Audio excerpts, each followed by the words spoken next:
विधानसभेला भाजप 155 जागा लढण्याच्या तयारीत, तर शिवसेनेला 60 ते 65 आणि अजित पवारांच्या राष्ट्रवादीला 50 ते 55 जागा मिळण्याची शक्यता. राज्यात 2 दिवसात मंत्रिमंडळ विस्तार होण्याची शक्यता. मुख्यमंत्री शिंदे रात्री दिल्लीत जाऊन आल्यानंतर चर्चांना उधाण. काही लोकांचा सकाळीच भोंगा वाजतो. मुख्यमंत्री एकनाथ शिंदेंची राऊतांवर अप्रत्यक्ष टीका, तर मुख्यमंत्र्यांच्या टीकेला प्रत्युत्तर देताना संजय राऊतांची जीभ घसरली. तेलंगणाच्या धर्तीवर राज्यातही शेतकऱ्यांना कर्जमाफी द्या, राष्ट्रवादी एसपीचे नेते अनिल देशमुखांची मागणी. भुजबळांना राज्यात दंगली घडवायच्या आहेत, मनोज रांगेंचा छगन भुजबळांवर मोठा आरोप.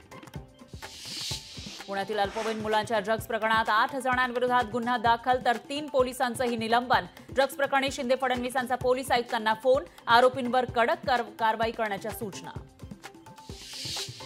पुण्यात विधानसभेसाठीचा महाविकास आघाडीचा जागांचा फॉर्म्युला ठरला. 8 पैकी राष्ट्रवादी काँग्रेस एसपी पक्षाला 3, काँग्रेस 3, तर शिवसेना युबीटी 2 जागा लढणार, सूत्रांची माहिती.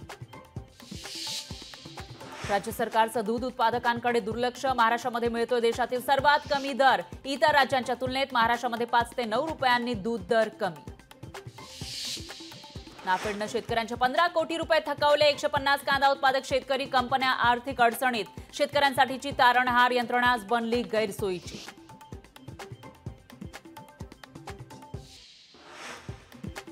पुण्यातील ड्रग्ज प्रकरणावरून जयंत पाटलांची ट्विटद्वारे टीका. पुण्याची ओळख विद्येचं नव्हे तर ड्रग्ज आणि पबचं माहेरघर. पुणे राज्य सरकारमुळे बदनाम झालंय. जयंत पाटलांची राज्य सरकारवर खणाखाती टीका.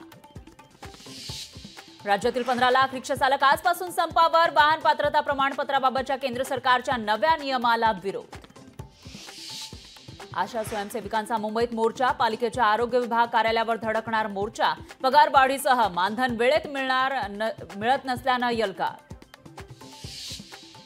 जामीन स्थगिती विरोधात अरविंद केजरीवाल यांची सर्वोच्च न्यायालयात धाव. याचिकेवर तातडीनं सुनावणी घेण्याची मागणी.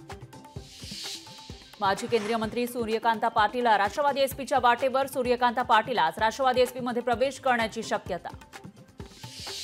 मुंबई महापालिकेमध्ये 52,221 पदं रिक्त. 1 लाख कर्मचाऱ्यांवर अतिरिक्त कामाचा ताण. रिक्त पदं तात्काळ भरण्याची कर्मचाऱ्यांची मागणी. नीट परीक्षेतील घोटाळ्याचा लातूर कनेक्शन समोर. धाराशिवच्या शिक्षकाचा दिल्लीच्या एका जणाविरुद्ध गुन्हा दाखल. छत्रपती संभाजीनगर जिल्ह्यातील 22 लाख रेशन लाभार्थ्यांचे केवायसी केले नसल्यानं रेशन बंद होण्याची शक्यता.